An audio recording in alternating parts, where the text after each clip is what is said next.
Au nom du Père et du Fils et du Saint-Esprit. Évangile de Jésus-Christ selon saint Matthieu. En ce temps-là, laissant les foules, Jésus vint à la maison. Ses disciples s'approchaient et lui dirent: explique-nous clairement la parabole de l'ivraie dans les champs. Il leur dit: celui qui sème le bon grain, c'est le Fils de l'homme. Le champ, c'est le monde. Le bon grain, ce sont les fils du royaume. L'ivraie, ce sont les fils du mauvais. L'ennemi qui l'a semé, c'est le diable. La moisson, c'est la fin du monde. Les moissonneurs, ce sont les anges.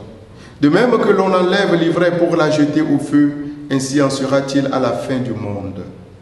Le Fils de l'homme enverra ses anges et ils enlèveront de son royaume toutes les causes de chute et ceux qui font le mal. Ils les jeteront dans la fournaise. Là, il y aura des pleurs et des grincements de dents.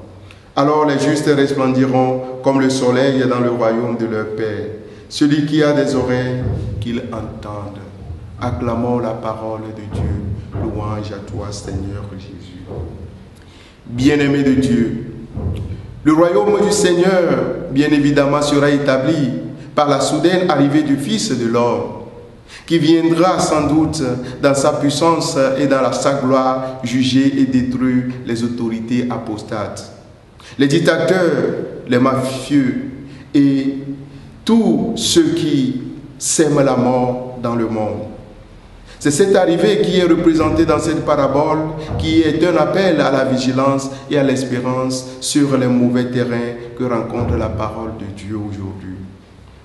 Bien-aimés de Dieu, Jésus hier, après avoir montré à ses apôtres que qui veut la gloire doit passer nécessairement par la croix, ne se réserve en ce jour qu'à prédire les afflictions qui seront réservées aux méchants et la joie aux justes dans la gloire du Père Céleste.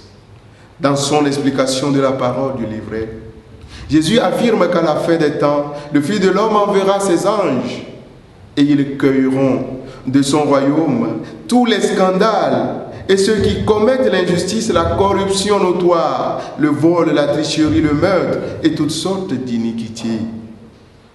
Alors, les justes quant à eux resplendiront en ce jour-là comme le soleil dans le royaume du Père. Nous voyons là que, à la consommation de ce monde rempli de l'ivraie et de ceux et celles qui la sèment pour déranger, le Seigneur dans sa toute puissance prendra possession du monde pour y régner et pour y dominer.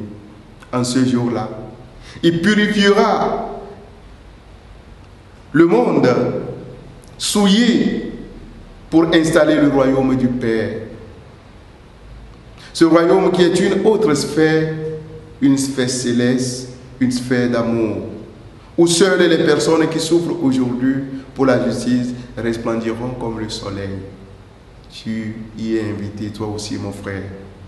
Quelle bonne nouvelle pour toi. Quelle bonne nouvelle pour les apôtres de la justice.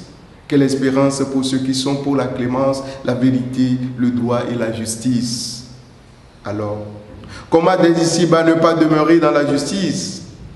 Comment ne pas dès lors respirer le droit et la vérité que nul ne peut ravir quand nous est susurré une telle promesse? Mon frère, ma soeur, l'heure vient et elle se hâte où ces belles paroles du Maître seront pleines d'une glorieuse actualité dans notre monde. Et si tu veux bien contempler cette félicité céleste, que seul le Fils de l'homme présidera dans la justice, mieux vaut être ce bon grain dont parle le Fils de l'homme. Donne ta vie à Dieu.